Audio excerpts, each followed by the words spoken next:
What's up, everybody? Welcome back to a brand new episode of Life's a Garden. Today's positive motivational message is football's back. And what could be more positive or motivating than that right there? I mean, my God, I couldn't be more excited. Now, in all seriousness, that is not, in fact, the message of the week, but it does lead into today's message. And that is, be proud of the things that make you excited, the things that you enjoy in life. Be proud of that. Accept that. There's been plenty of times, honestly, every year, that I feel like I waste a lot of time devoting myself to football. It sometimes feels like I'm procrastinating on other things I could be doing. There's things that I'm pushing aside for football. And I think the reason I feel like that usually is because my Broncos end up sucking, so it feels like a waste of time. But in reality, it's not a waste of time because I genuinely enjoy it. It's something that I enjoy doing. Now, at the next day, after my team is lost and I feel down on myself, yeah, I might feel like that was a waste of time. But that's just me kicking myself for a loss. In the moment, I couldn't tell you how excited I am for the start of football. Like, to watch the opening game this week, I literally was at an excitement level for days, just knowing football was back. College football, I enjoy. It's just one of those things that I personally take joy in and am more than willing to dedicate my time for. So do the same for the things that you love in life and accept that. Be proud of that. It doesn't matter what anybody else thinks. That's the thing that you enjoy, so enjoy it. And with that, let's go ahead and roll on in to today's episode. It's episode 217 of Life's a Garden.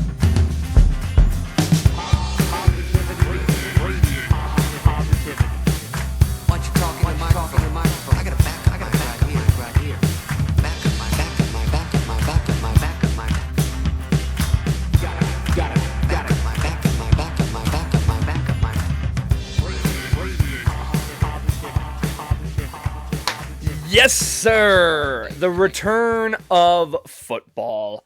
I mean, my God. I truly am so excited. It's one of those things where I think that's one thing that makes football season so exciting is the fact that there's such a long period off between. I mean, with baseball is the longest fucking season there can be, and they play 1 million games.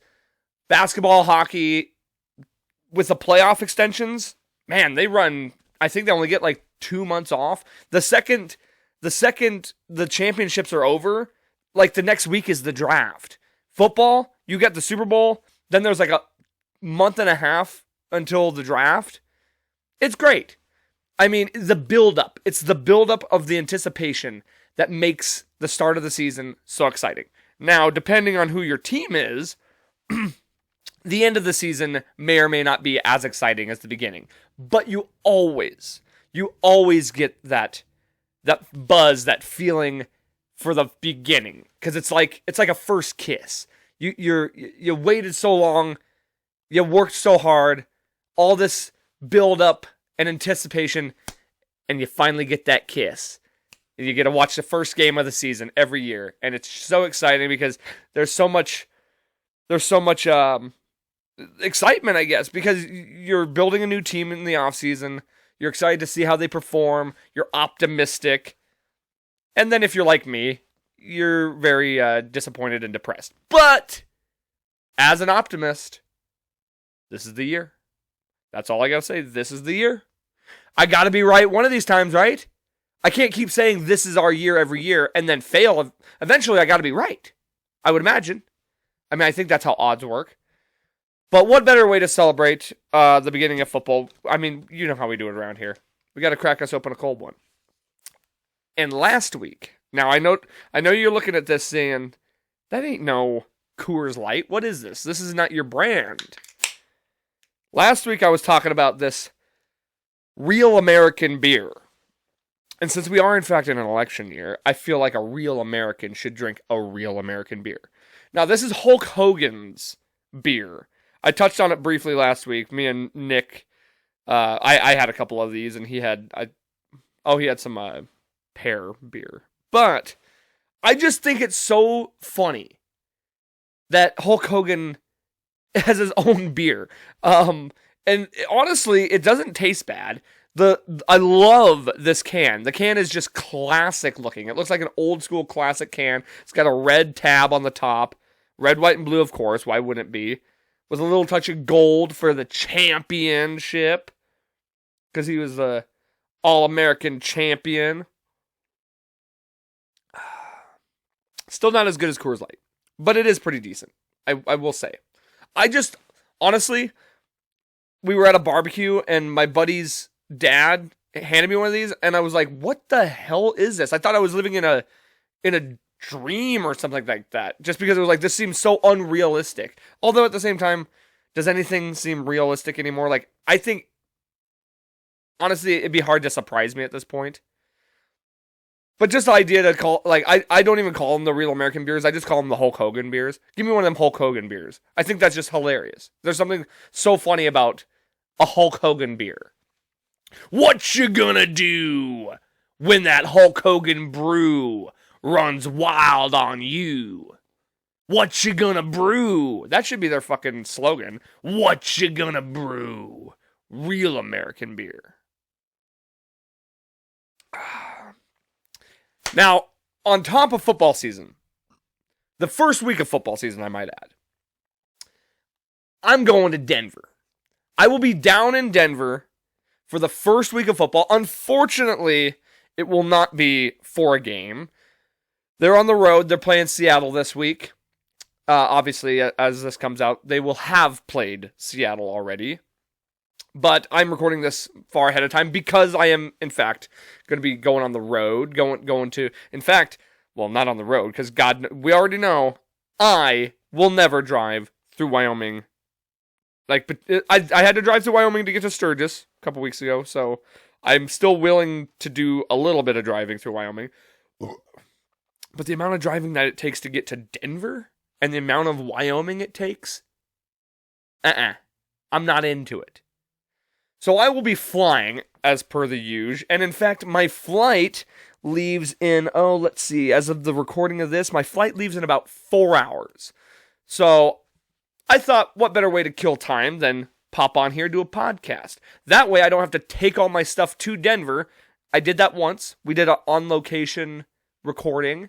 That was fun, but it was a hassle. So I didn't want to do that this time.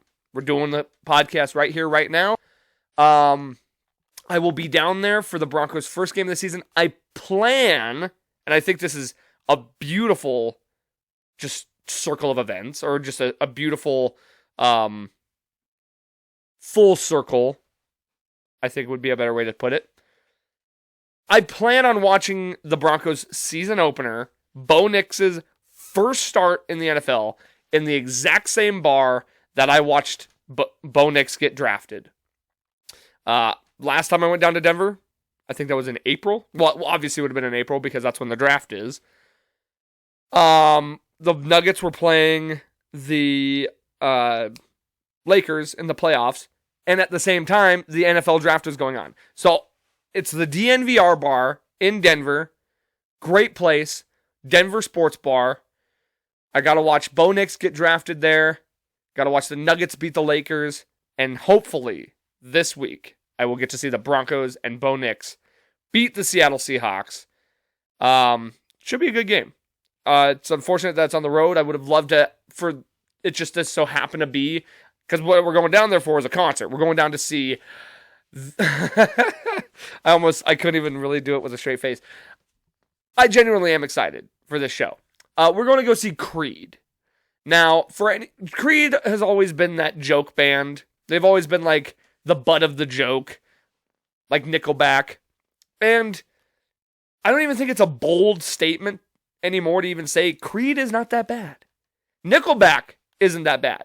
Do they have bad songs? Yes. But for the most part, I genuinely like them.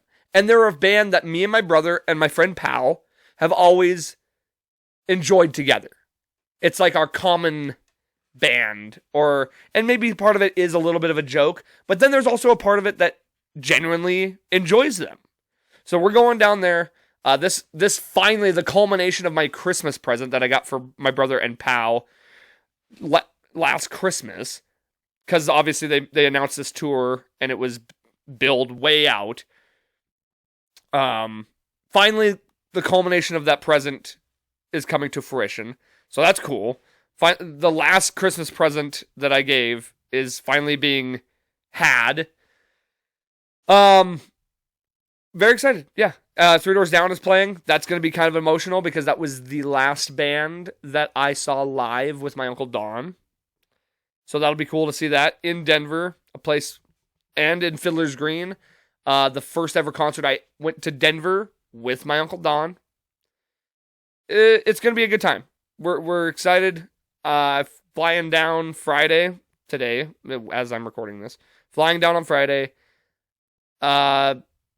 Saturday, I think we're just going to hang out, maybe go do some Top Golf. Then the show is on Saturday.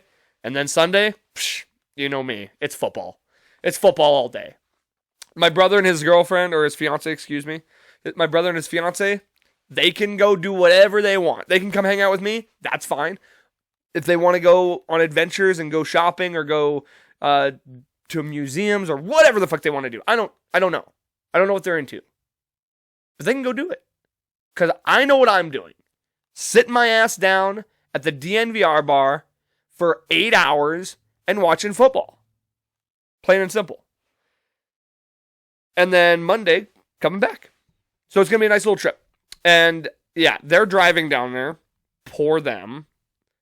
And yeah, I feel bad. Because here's the thing. Here's the best part about all this. And why I feel so justified in my decision to never drive to Denver again. They took off about 9 o'clock this morning. I don't know what time they left, but let's assume it was 9 o'clock this morning. They left at, let's say, 9. They won't get there until, let's see. It's an 8-hour drive, so... But it's about a 9-hour drive, because once you get to Denver, the traffic is always bad. There's always construction between Fort Collins and Denver. So they probably won't get in there until about 6 or 7. They'll be lucky, because that's rush hour traffic on a Friday. Dude, yeah, they'll be lucky. They're going to get in about 6 or 7.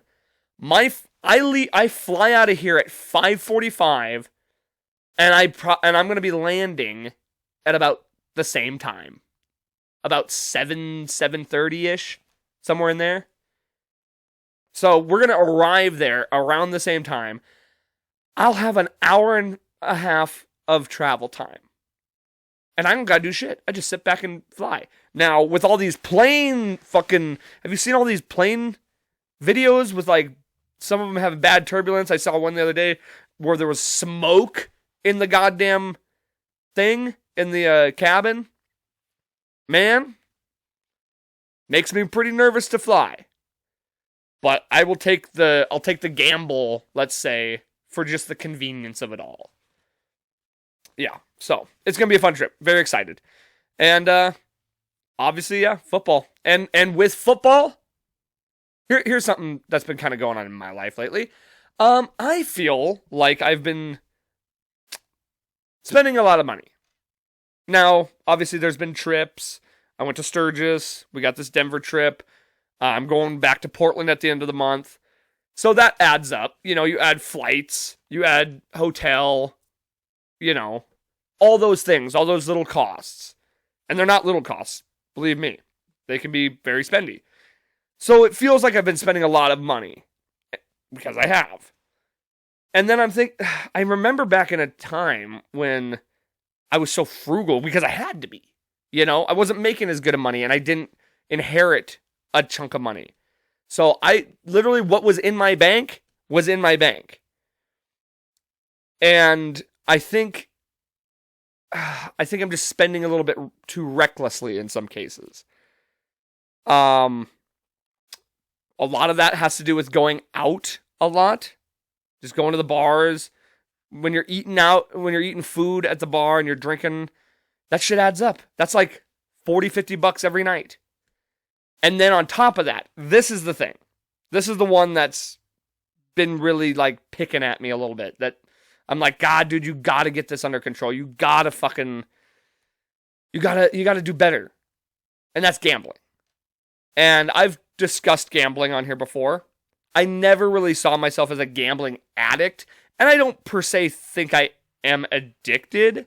I do it more than I should.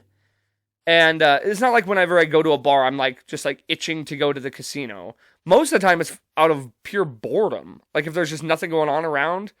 Or if there's a group of people that are like, well, we're going to go throw a 20. And then I'm like, I'll join you. But that shit adds up, man. And I'm a competitive type, where if I lose, I don't take that easy. So I try again. Now, am I pumping hundreds in there? No. I know plenty of people that do. And that really gives me high anxiety to think about.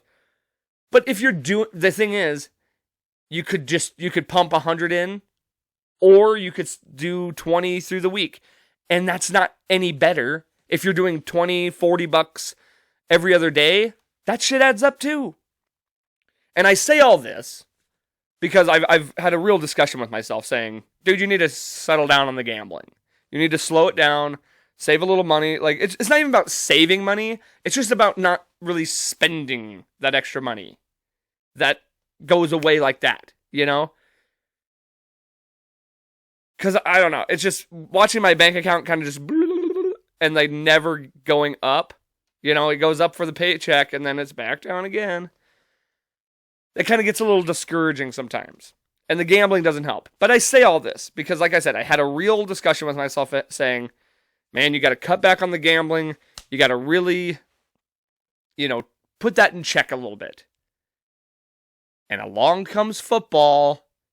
And I remember how much I love betting on sports. And how much I love betting on football. And am I going to bet on football? Of course I am. Now, if I'm going to put this shit in check, that means I got to just completely cut out machine play altogether. That's how it's got to be if I'm going to do the every week betting on sports. In addition to that, hopefully I can win a little money on the football stuff. The nice thing about the football bets is at least it lasts the duration of the game. Where like in a machine, you pop in a 20, you can lose it in 10 seconds, it seems like. In reality, 5 minutes would be more realistic. But still, that's a quick way to lose a 20. At least if I'm putting a 20 for the football game, I can sit and watch the game still. Put a little added excitement on there. And again, I'm going to try and put this thing into check because it does get to be exhausting watching your money just deplete. And hey, how about if I just... Can a guy just get a win? Huh? Can a guy just get a win? Here I am spending all this money and looking at my bank account just... I want to see that shit go up. How about I smack a nice $1,000 win? That'd be cool. That'd be really nice. Pay for some of these fucking trips that I'm going on. I was going to say, after the Portland trip, I think I'm done for the year. I'm just going to chill, no more trips. That's a lie. Guess where I'm going? After all that conversation about gambling. Going to Vegas. Going back to Las Vegas. So, good luck withholding me from gambling there. Oh, God. I'm a mess. No, we're good. We're good. Football's back. We're excited. We're happy. We're having a good time. Life's a garden, baby. We know that. No complaints here. Everything always works out. If I was really in trouble, I would be able to make sure that I wasn't going to be in trouble anymore. So this is not a cry for help. It's just, sometimes things go on in your life and you want to share it. And that's what this podcast is about. I'm sharing my experience. I'm sharing my experience with you. While drinking a real American Hulk Hogan beer. Whatcha gonna brew? What goes good with beer is hot dogs. hot dogs. Oh, what a great transition, Dakota. Netflix aired a special event, a live special event featuring none other than the greatest world hot dog eating champion of all time, Joey Chestnut. Joey Chestnut, who was absent in this year's Nathan's hot dog eating contest. I had talked about that at nauseum, at length, on the Independence Day episode, because we were heartbroken. We as Americans, I think all collectively, were heartbroken to find out that Joey Chestnut would not be performing in the annual hot dog eating contest on the 4th of July. It's an American staple. First year he hasn't done it in like 18 years or something like that. Now, previous to Joey Chestnut was another undisputed champion, a multi-time mustard yellow belt champion, and world-renowned icon, one would say, and that's Kobayashi. So this Netflix special event centered around a one-on-one, head-to-head matchup between Joey Chestnut and Kobayashi. Now, Kobayashi retired, which is funny to think about, retiring from the sport of competitive eating. Obviously, you didn't retire from eating. You still have to eat every day. But anyway, I don't think he does competitive eating anymore. Maybe he does some content for YouTube. I'm not sure. I've not kept up on Kobayashi. And he's older, man. Like, he was winning championships. He hasn't even competed at the hot dog eating contest in like at least 15 years, I'd say. Because Joey Chestnut has just been running roughshod over everybody for the last decade and a half. Joey Chestnut was the one that dethroned Kobayashi, because that was a big thing that happened. And then anyway, so they decided let's do a thing with these two dudes. Now you got to imagine competitive eating. You got to be pretty like warmed up on this. Like, you got to be doing this constantly. So that's what makes me think Kobayashi clearly must have like been still doing some level of competitive eating, because you can't just jump right in and start just housing dogs. Like, that shit would fuck you up if you hadn't done that in a long time. And Joey Chestnut does it on the reg. Like, he's still actively doing this. I did not watch it. I'm not a competitive eating like guru. That's not my sport. Yes, I watch the hot dog eating contest every year for 4th of July, but that's just because it's tradition. I don't sit and watch competitive eating on YouTube and all this stuff. So, but I know the results. Apparently, Joey Chestnut ate 82 hot dogs. Unbelievable. And I think he beat Kobayashi by like 20. 82 might be the world record. I don't remember what he had before.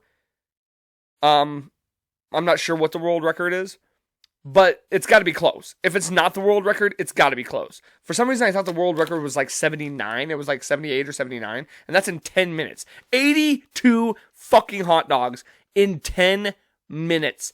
That is unreal. That would feed a family of 4 for a week. I mean, I don't think I could eat 84 hot dogs in a year. Or 82, whatever. I don't think I could eat 82 hot dogs in an entire year. That's one hot dog a month. Or sorry, a week. A month. What the fuck am I talking about? That's 4 hot dogs a month. Is my math correct? How many weeks are in a year? Is it 52? 52 weeks? Not 82, right? So that you'd have to eat 82 hot dogs in a year. You'd probably have to eat like 2 or 3 a week. That's not, I can't even imagine that. Like, I can eat pizza 2 or 3 times a week, but not hot dogs, man.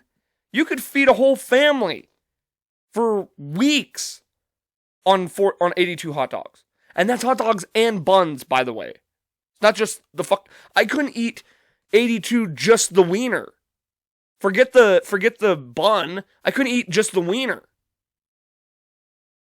That's crazy.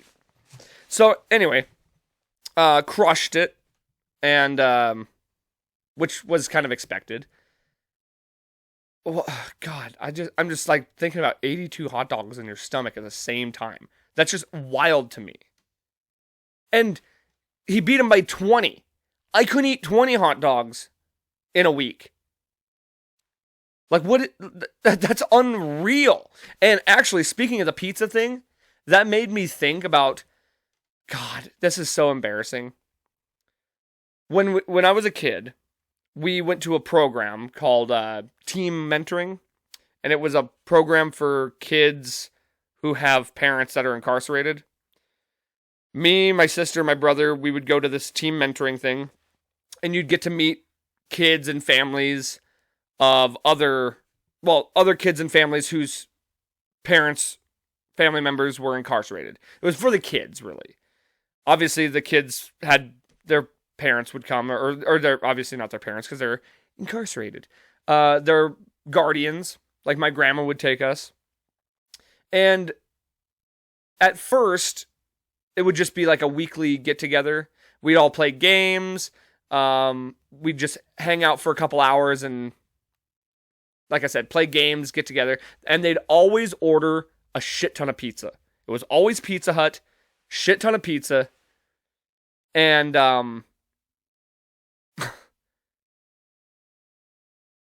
we did this for months, you know, and then eventually we would get paired up with a mentor that we would do things outside of the program with. It was still within the program, I guess, but you know, whatever. That's a whole different story. This pizza, okay? So as the weeks progressed, doing these events, getting together, playing the games, eating the pizza, what have you, I thought it to be quite the adventure to see how many slices of pizza I could eat week to week. Could I beat my record from last week? How many pieces of pizza could I eat?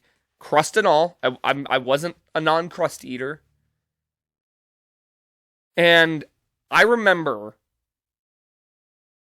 I think on one given night, how old would I have been? Like 12, 13, something like that? Maybe 10, 11, 12. Okay, let's say that. 10, 11, 12. I was somewhere in that age range. As a 10, 11, or 12-year-old, I ate 11 slices of pizza. 11 slices of Pizza Hut pizza, mind you. Very greasy. I probably had the shits for... I probably couldn't shit because it was all cheese and grease. God. I like, that's unreal. Now, here's the thing. Here's why I'm embarrassed about it, okay? Because I'm running around bragging about it like I'm some fucking hero. Like, how cool is that?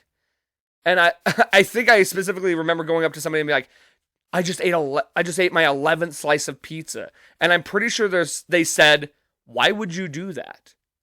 And looking back on it, first of all, how greedy. Like, how selfish of me. They're providing pizza for this group, for this, you know, that somebody's paying for it. And I'm just eating pizza not for sustenance, but for shits and gigs at this point. I'm sure the first couple slices were like appetizing. And then it's just like, now I'm just eating pizza for a gag, for a bit. And that's pizza somebody probably could have taken home. And it's just, first, like I said, looking back, and whatever, you know, am I really that upset at it? Whatever, you know, it is what it is. I was a kid. Kids will be kids. But the funniest part about it is rethinking that moment when I went up to that person and was like, I just ate 11 slices of pizza. And they said, why would you do that? I thought about if I was at some function and any kid came up to me and was like, hey dude, guess what? I just ate 11 slices of pizza. that this group provided for us.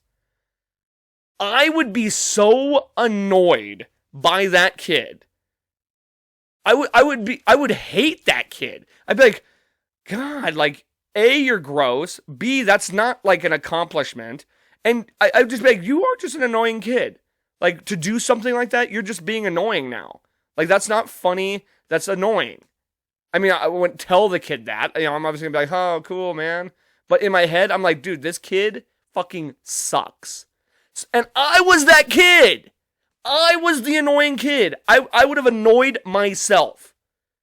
And isn't that hilarious? It's so funny to think about, like, you know, there's certain personality types for everybody, for kids and all this. And there's certain things kids do that I'm just like, I roll my eyes. I'm just like, God, like, so annoying. Or, God, you little shit. And I was that kid.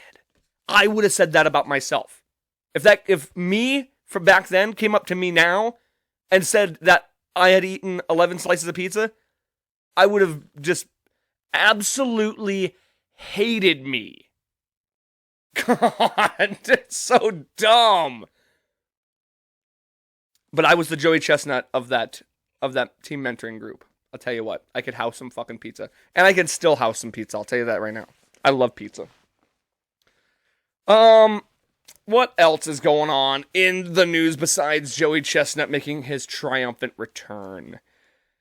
Meghan Markle and Prince Harry are officially, the Hulk Hogans are biting back. What you gonna burp?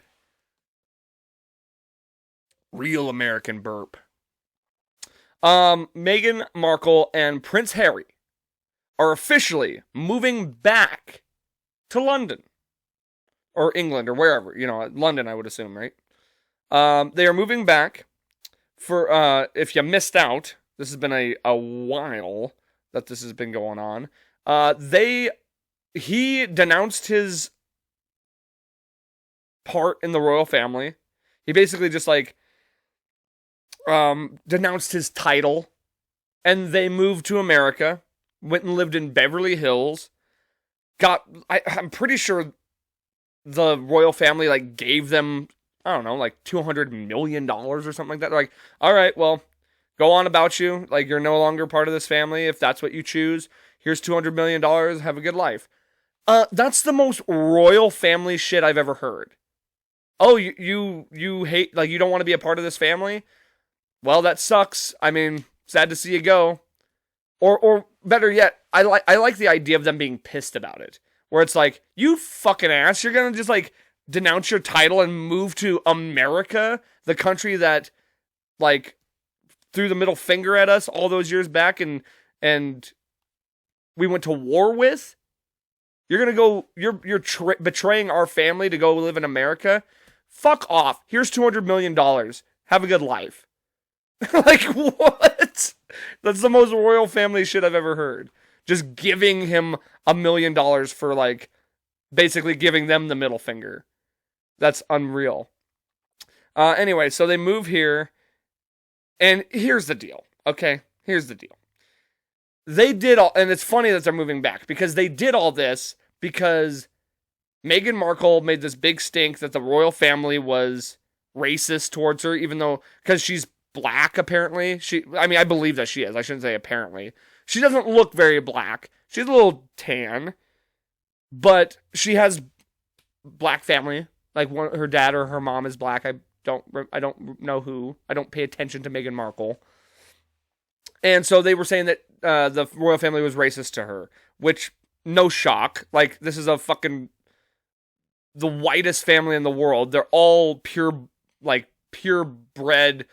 probably incestual family. They're like the Targaryens. Yeah, they're probably a little racist, okay? We already discussed this before. So the idea that, and the other reason that they left was because the media, the British media, was just so brutal and so hard for them to handle and deal with. Like, it was such a traumatic experience for them to deal with all that. So they moved away, and they moved to Hollywood, which Hollywood media isn't exactly lovely. I don't know exactly. I think they started a podcast. Did they get paid a bunch of money to do a podcast? They were doing their like circulation on all the talk shows, Oprah, and all this shit. And I guess the fun just ran out. I guess they just realized their American dream wasn't gonna be panning out because she's American. She's from here, and let's be for real here. Let's be honest. This is a her thing. It's not a Prince Harry thing. Prince Harry allowed this to happen. And what a bitch move by him. He's the royalty here. She married him. She knew what she should have known what she was getting into. Like, you know what she thought? Here's what I imagine happened, okay? She knew that she was marrying into royalty. She gets in there, she realizes, oh shit. Like, the queen is still alive. She's still the ruler. And then when she dies, Charles will become king. And then when Charles dies, William becomes king. So you're not even, like, you're fourth in line. And then William has a son. So then Harry is just completely out. He has no stake to the throne at this point. So I get the feeling she thought this was going to be some Game of Thrones type shit. She probably watched a couple episodes of Game of Thrones and was like, damn, like, I'm gonna slide into Prince Harry's DMs. He's single. See what he's up to. And then it all just happened to work out. She goes in, she's technically a princess, right? Because she's married into the royal family. Realizing, oh shit. We're not even close to like the head of the line. We're way out of here for our stake to the throne. And then she seriously went full Game of Thrones and was like, she tried to like usurp the queen by saying that they're racist and tried to get her canceled and all this shit. And then they're like, you know what? We're out. Fuck this place. We're leaving. When I say they, I should say her. You know, this was her. That she was like, I just don't really feel very comfortable here, Harry. Like, can't we just move back to my country? Like, can't we just go back to Hollywood? Like, that's where I'm from. Like, that's what I'm used to. And just nagged his ass until he finally was like, fine. Like, you know what? I bet you it wasn't even that. I bet you it wasn't him being nagged to death. I bet he is so goddamn pussy whipped. Like I said, this is some bitch shit from Prince Harry. He literally had, he was the Duke of what the fuck ever. He had a title. He had a royal title. Millions of dollars. Rich, famous. The most famous family in all of Europe. And because that pussy must be really good, because he clearly he denounced his title, moved away from his country that he was born and raised in, and to do a podcast? Like that was the dream? For her to make some jam business? Didn't she make like a jelly or jam business that completely failed? I mean, that's some pussy whipped shit right there. And let me say this. He's a redhead. That's British redhead shit. Okay? British redheads are fucking pussies. They are bitch asses. I mean, Ed Sheeran's one of those redhead Englishmen. I ain't scared of no Ed Sheeran. He's not intimidating. You take an Irish redhead or a Scottish redhead, back the fuck up. You're done. Those are tough guy redheads. Tough guy redheads come from the Isles. They're from fucking Ireland and Scotland. You take a British redhead, bro, you might as well chomp his wiener off and just turn it into a pussy, because that's what they are. Like, that is some British redhead shit right there. For him to just be like, yeah, I'll just denounce my royal title, move to America, and yeah, and we'll just hang out and do podcasts. Huh? I would have been like, bitch, are you fucking crazy? Like, no shit, they're racist. my grandma was born before the fucking... She was born during the First World War. I don't think she's that old. But she was around for World War II, I believe. I'm almost positive of it. She definitely was around during World War II. It's like, yeah, no shit. No shit, she's racist. She hates other white people. You know what I mean? It's like, she's so racist, if you're not white enough, she hates you. Just chill, bitch. She's on her way out. My dad's gonna be king. And then we're gonna be rolling in the dough. It is interesting that they went back after the queen died. I'm pretty sure what they did was they just ran their... Whatever they came here to do, whatever they came here to, like... And that's the funny thing, too. It's like all those excuses they made for why they left, and now they're going back, all those excuses still exist. So, who knows? Like I said, I think they just burned all their bridges, and they finally, like, came here and realized it wasn't going to be as great and grand and wonderful as they thought it was going to be. I think they thought they were going to come here and be embraced with open arms, like, oh my god, you poor thing, you poor, like, rich princess. You're such a, like, you were made to feel like that you were oppressed. You were made to feel like there was prejudice against you. Oh, come here, you millionaire princess. That's what they thought. That's what they thought was going to happen. That's what she thought was going to happen. And it didn't. They did a couple of interviews where they were fucking Oprah patted her hair and was like, oh, you poor thing. And then it was over. And then they got made fun of for it all. Dumb.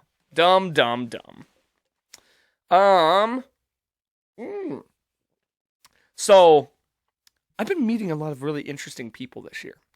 I met the football players. I told you that story. I met those football players. And then, actually, the same night, I didn't mention this yet, the same night I was hanging out with those guys, wouldn't you believe who comes walking through the door and is chilling at the bar at the Crystal? The Crystal of all places. Famous people go to the Crystal all the time.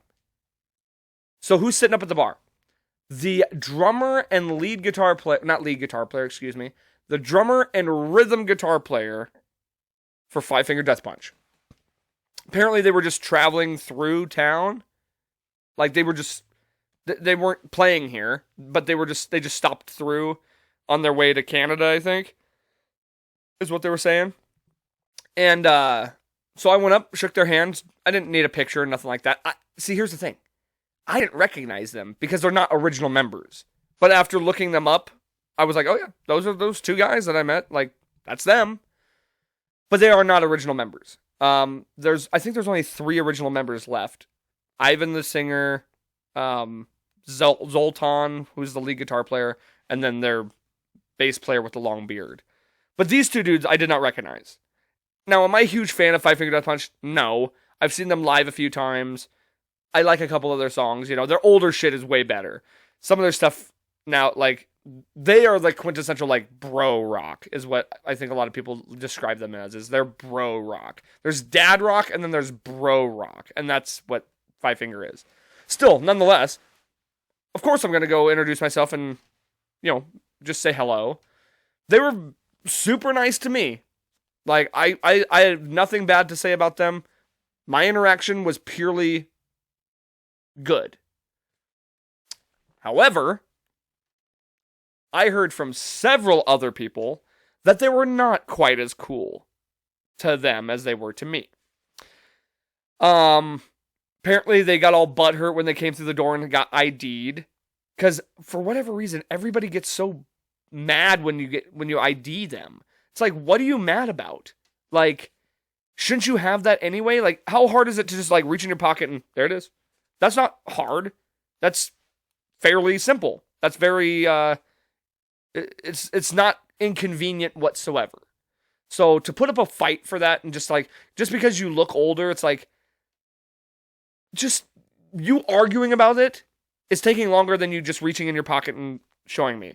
And then I think when people get pissed is when they don't have their ID or when their ID's expired. It's like, hey, buddy, that's your fault. Anyway, so they put up a stink about that, I guess, when they came through the door. I guess they were kind of rude to the, I don't know if they were rude to the bartenders, but one of the bartenders said, and this is funny and also it's insulting. It's funny. It's weird that you would even say this. They asked, one of the bartenders said to them, they're like, "Hey, oh, sorry, are you guys playing here?" And he goes, "No, we're just passing through." And you're like, "Oh man, well, why didn't you guys play here?" And now, this is secondhand knowledge, right? This is from them to me to you, okay? So I didn't hear this, but apparently what they said, I'm just saying that so I'm not trying to like trash these guys for something that I didn't hear. This is just what the bartender told me. They said, "Oh, we would never play in a place like this." Which is stupid. Like, why would you say that? Especially in the place that you're getting drink. Like, you're hanging out and you're getting drinks here and you're going to insult the town? And second of all, they've played here like 4 times. And guess what? You would know that if you were an original member. But I'm like, why would you say that? They've played here. So you would play here, is what you're saying. You're going to sit here and say, like, "Oh, we would never play in a place like this." Well, you have. So you would. It just seemed like an odd thing to say. So apparently they were kind of douches in certain sense. There were some other things that were said, and I'm not going to say them because I don't remember them well enough to say them. But I just remember hearing a few like negative comments about them, which doesn't totally surprise me because I've heard Ivan Moody is the biggest douche as far as like musicians go. That's just stuff I've read online or heard about, like that he's just a huge fucking douche. So it wouldn't surprise me that some of the other members might follow suit. Nonetheless, it was still kind of cool to see them. Now, the original drummer, Jeremy Spencer, great drummer, had to retire. The reason that he's not the drummer anymore, he had to retire because of his back. He hurt his back, and so he started another band. Okay, I'm only bringing this up because it's just way too ridiculous. Okay, so this dude breaks his back or hurts his back, starts another band as the singer. Okay, and the band he made was called Psychosexual, I think is what it's called. Psychosexual. And he went under... It's just so funny to me because he was a drummer, and then this is what he does. He goes under the moniker... His name's Jeremy Spencer, by the way. The drummer's name is Jeremy Spencer. Or his real name is Jeremy Spencer. He goes under the moniker of Devil Daddy. The band is called Psychosexual. He goes by the name Devil Daddy. Now, I can't play it on here because I'll get flagged. Do me a favor. Pause this video, pause this episode, go to YouTube, look up Psychosexual. I don't remember the name of it. I think the name of the song is like Let the Sin Begin or something sin. It's like, I think it's called Let the Sin Begin. Bro? I promise you, you have not heard a more terrible song in your entire life. It literally opens up with him just being like, "What's up, all you fuckers?" Like, he basically says something like that. I think he says, like, "What's up, sluts? I'm your devil daddy. We're psychosexual, and we're about to get, like, horny for you guys," or something crazy. It's something so bizarre. And then the music starts, if that's what you can call it. It's the worst song I've ever heard. And that includes Rebecca Black's Friday. I would listen to Rebecca Black's Friday every day before I listen to that song every day. Go check it out. I'm telling you, it's worth the listen only because of how bad it is. Psychosexual. And I'm pretty sure like that band broke up because I think he was getting such immense hate for it that he just had no choice but to stop doing it. They renamed it too because it was just so bad. But now it's something else. He's doing some other project and hopefully it's better because god damn, that was bad. I think he like was in the adult film industry or something like that too. And that's why he must have some like really pent up like sexual energy because that psychosexual was super like sexual, obviously. Like, surprise, surprise. It was like very BDSM-y type shit. Yeah, it was weird. Check it out. Like, I promise you won't be... You'll regret it. Trust me, you'll regret it. But it's one of those things that you just have to see to believe. It's like watching a car wreck. Like, you see a car accident and you like can't help but not look. That's what that song is. That's what that band and that song is. Speaking of music, I had the guest episodes the last couple weeks, which, hey, kudos to your boy. Finally broke the dry spell of having guests on, and they were both new guests. They were not returning guests. That was pretty cool. And thank you to those guys for coming on the show. But a couple weeks back, we played our show at Harley Davidson. I never got to mention that. Thank you to everybody who came out. It was a great time. And dude, shout out to Stranded by Choice. Now, on the opposite side of the spectrum, where I'm telling you to go listen to Psychosexual because it's so bad, go check out Stranded by Choice. Because they're a local band. They are awesome. Super nice guys. I've seen them several times before. This was the first time we got to play a show with them. And just kudos to those guys. They put on a great show. They're all extremely nice guys. And hopefully we get to do some more projects with them in the future. Get to play a few shows with them because they're just a great group of guys. And they're fun. But go check them out, for real. Like, I love promoting local artists and stuff like that. That is one that you will not regret listening to, for real. But anyway, great show. I thought the show went off pretty well. Those venues are a little hard to play because you're kind of just background music. You're not really, it's not like a show. Like, there's other things going on. There's, like, food trucks and there's silent auctions and people are kind of just sitting and talking. So you're kind of just background noise for most part. It's a little hard to perform in that. Like, you can play the music well. Like, that doesn't change. But to really be a performer and do your performance, it's a little tougher. But that's my only knock on that. Like, other than that, everything was great. Our buddy Sean Myers was the sound guy. Did a great job. Unfortunately, toward the end, the weather kind of picked up a little bit, so they had to cut the show short just because the rain was kind of coming in and the wind was really gusting hard, so didn't want to have any of the equipment get damaged or anything like that. But the bigger thing that had happened that week, it was literally the day before that show. Our album, it's an EP, it's not an album, but our debut record, Palomar, my band's debut record, Palomar, celebrated its 1 year anniversary, which I think is very exciting and very cool. So, another music recommendation, hey, if you haven't listened to my band's CD, go check it out. It just turned a year old. So that was just kind of a cool thing, just to be like, oh man, like, it's been a full year since that project, since we really did that.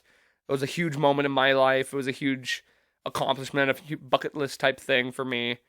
And it was just cool to reflect on that and go back and listen and just go back and like relive that a little bit and know that, hey man, like, wow, that was a full year ago and I'm so proud of that time and of that record. So yeah, go check that one out too.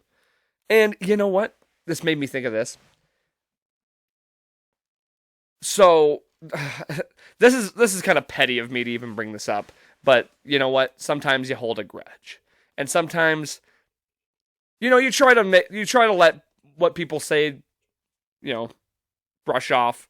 You don't really think about it too much, but sometimes I can be a little bit of a sensitive boy, and sometimes people say stuff that does kind of stick in your craw just a little bit. This was a long time ago. This was probably like 2 years ago. Maybe even, might have been a little less than that, but at least 2.5 or 1.5 years ago. I did a episode of the podcast and had mentioned on here that I like to, use my inners as if I'm available to use them, I'd like to use them, because when I'm on stage, I have a hard time being able to hear my voice and to be able to like gauge my pitch and find my key sometimes. And I've heard videos where it makes me sound like I'm tone deaf.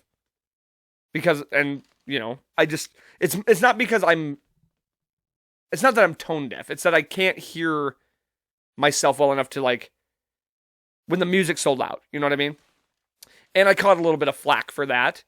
And whatever. I'm not even going to get into all the details of that. I wasn't able to use my in-ears at this last show, and it sounded fine. Like, I was able to hear myself enough that it worked fine. So, it's possible for me to do it without. I just prefer doing it with them, you know what I'm saying? And as I was listening to the record recently, just because, like I said, it was the 1 year anniversary, so I was like, you know what? Yeah, let me give it a listen. Like, let me go back and kind of listen to some of these. And I just have to say, I forgot the main thing. I had mentioned that I thought that I sounded tone deaf sometimes when I'm not, having my in-ears. And somebody went ahead and commented on the podcast and said, did you ever stop to think that maybe you are tone deaf? And it wasn't in a way where it was like constructive. It was in a way of somebody saying, you suck at singing. That's the way I interpreted that. Like, they're like saying, yeah, that makes sense because you're not very good. That's how like the way it was written. And that's tough to do. You can't really try and interpret over text. Maybe they were being constructive. Maybe they were like, hey, maybe that's kind of true. Like, just asking kind of a thing. But that's not how I interpreted it. No, I interpreted it as, yeah, well, maybe you kind of just suck. Maybe, did you ever stop to think that maybe you just suck? Well, after listening to that CD again, it reminded me, I am 100% not fucking tone deaf. So, suck it. You go listen to that thing and tell me that I can't sing at least half decent. I'm not saying I'm a great singer. I never have. I've never tried to boast myself to be think that I'm like some great singer by any standard. I know I'm not a great singer. But I'm all right. I can do it. And guess what? Your boy ain't fucking tone deaf. That's for fucking sure. So suck on that 2 years later. Holding on to fucking grudge 2 years. So dumb. I mean, has that really been like something that's been like eating at me? No. It just was something that I was reminded of. All right, folks. Thank you all so very much for listening this week. Really do appreciate it. Yeah, go check out Stranded by Choice. Go listen to our CD. Give it a listen just to celebrate the 1 year anniversary. Palomar is the name of the CD. And dude, you got to check out that fucking Psychosexual song. It's so bad. Cheers for football. Oh, I didn't even really dive into football, did I? Well, there's not much to dive into just yet because the season just began. I only got to watch the Chiefs-Ravens game last night, which, of course, the fucking Chiefs won. Of course, the Chiefs won, and dude, I can't even beat this dead horse anymore. I'm so sick and tired of the refs placating to the Chiefs. They fucked. Like, don't get me wrong, a lot of those flags were legit, but it was like letting Spagnuolo take a timeout. He's not allowed to do that. They let him take a timeout. There was a couple of ones where they said that somebody was offsides. They weren't. You know what I mean? It was just little things like that. And yeah, the dude's foot was on the line for the Ravens. It was, God, that would have been such a cool story because he got hurt 2 plays before, came back and would have scored the game-winning touchdown.